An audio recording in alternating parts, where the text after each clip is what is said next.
Good morning everyone. आज हम करेंगे प्रमाप विचलन पर आधारित माप डिस्पर्जन। अपकिरण वाले चैप्टर में मैंने जब क्लास में बताया था कि हम स्टैंडर्ड डेविएशन कैसे निकालते हैं, तो उसी स्टैंडर्ड डेविएशन पर आधारित कुछ मेजरमेंट और हैं। तो measures based on standard deviation पर आधारित अपकिरण के माप हैं, जैसे कोफिशिएंट ऑफ वेरिएशन, विचरण गुणांक या वेरिएंस। ये दो ही हमारे कोर्स में हैं, तो हम इसी को ध्यान से करेंगे।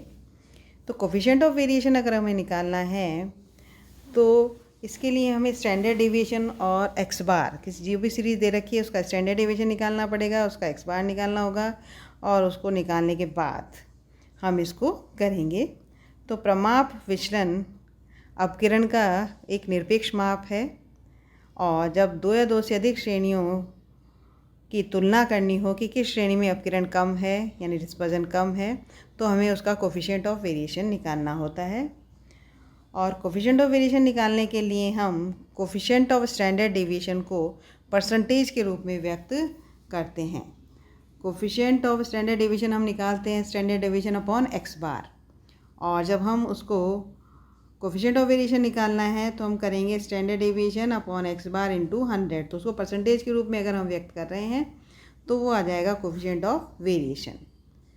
तो जब दो श्रेणियों की तुलना प्रमाप विचलन गुणांक द्वारा वैसे तो संभव है, लेकिन जब इसका हम निकालेंगे कोफिशिएंट ऑफ स्टैंडर्ड डेविएशन तो वो पॉइंट्स में आती है। तो पॉइंट्स में आने की वजह से दोनों श्रेणियों के विचरण की हमें तुलना करने में कठिनाई होगी, तो इसलिए हम उसको अगर परसेंटेज के रूप में लिख देंगे तो वो ज़्यादा सही होता है। इसलिए दो श्रेणियों की संगति या स्थिरता या एकरूपता या अस्थिरता के बारे में अगर जानकारी प्राप्त करनी है तो हमें उसका कोफिशिएंट ऑफ वेरिएशन निकालना होगा, और कोफिशिएंट ऑफ वेरिएशन के लिए हम स्टैंडर्ड डेविएशन अपॉन एक्स बार इंटू 100 करके फॉर्मूला यूज़ करेंगे। तो एक तो है कोफिशिएंट ऑफ वेरिएशन विचरण गुणांक। अब दूसरा आता है वेरिएंस यानी प्रसरण। वेरिएंस को अगर हम स्टैंडर्ड डेविएशन का स्क्वायर कर देते हैं तो वेरिएंस आ जाता है। तो इसे अपकिरण का द्वितीय घात भी कहा जाता है, और इसको इसका कैलकुलेशन भी स्टैंडर्ड डेविएशन पर ही आधारित है। तो फॉर्मूले के रूप में अगर हम देखें तो वेरिएंस इज इक्वल टू होता है स्टैंडर्ड डेविएशन स्क्वायर, और अगर इंडिविजुअल सीरीज़ है तो इंडिविजुअल सीरीज़ में हम अगर करें तो sigma D square upon N कर देंगे तो वेरिएंस आ जाएगा। और अगर कंटिन्यूस और डिस्क्रीट सीरीज़ है तो उसमें अगर हम फॉर्मूला लेंगे sigma F D square upon करेंगे तो भी वेरिएंस आ जाएगा। अब यदि प्रश्न में हमें वेरिएंस दे रखा है और हमें स्टैंडर्ड डेविएशन निकालना है, तो स्टैंडर्ड डेविएशन के लिए हम करेंगे वेरिएंस का अगर हम अंडर रूट ले लेंगे तो वो आ जाएगा स्टैंडर्ड डेविएशन। तो ये तरीका है। ये दो मेजर्स ऐसे हैं जो कि प्रमाप विचलन पर यानी स्टैंडर्ड डेविएशन पर आधारित हैं। अब हम एक सवाल करते हैं। सवाल है, in a small town a survey was conducted in respect of profit made by retail shop, the following results were obtain.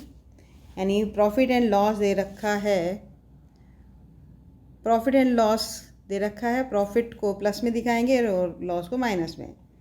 तो यहाँ है -4 to -3, -3 to -2, -2 to -1, फिर -1 to 0, फिर 0 to 1, 1 to 2, 2 to 3, 3 to 4, 4 to 5 and 5 to 6। ये in thousands हैं, ये values जो हैं इन थाउजेंड दे रखी है, एंड नंबर ऑफ़ शॉप्स ये फ्रीक्वेंसी दे रखी है। अब आपसे कहा गया है कि calculate the following average profit made bye A retail shop, यानी रिटेल शॉप का एवरेज प्रॉफिट निकालना है, तो अर्थमेटिक भी निकालना होगा। फिर है दूसरा है total profit earn by all shops, यानी टोटल प्रॉफिट सभी दुकानों ने कितना प्रॉफिट अर्न किया है। एंड लास्टली हमें कैलकुलेट करना है coefficient of variation of earnings. तो ये तीन कैलकुलेशन करने हैं। तो इन तीन कैलकुलेशन के लिए हमें मीन और कोफिशिएंट ऑफ वेरिएशन निकालना है। अर्थमेटिक मीन निकालेंगे, स्टैंडर्ड डेविएशन निकालेंगे, और फिर हम कोफिशिएंट ऑफ वेरिएशन निकालेंगे। तो जो भी वैल्यू है प्रॉफिट एंड लॉस जो भी है वो हम यहाँ शो करेंगे। और जब कंटिन्यूस सीरीज़ में हम कोई कैलकुलेशन करते हैं तो सबसे पहले हमें उसकी मिड वैल्यू निकालनी होती है। मिड वैल्यू के लिए L1 plus L2 divided by 2 करके हम मिड वैल्यू निकालेंगे। तो ये इनकी मिड वैल्यू आ गई। फर्स्ट की मिड वैल्यू आ गई -3.5, फिर -2.5, फिर -1.5, -0.5, फिर प्लस का 5.5, फिर 1.5 प्लस के हैं ये सब 2.5, 3.5, 4.5 एंड 5.5, ये सारे इनके मिड वैल्यू आ गई। अब नंबर ऑफ़ शॉप्स ये फ्रीक्वेंसी है।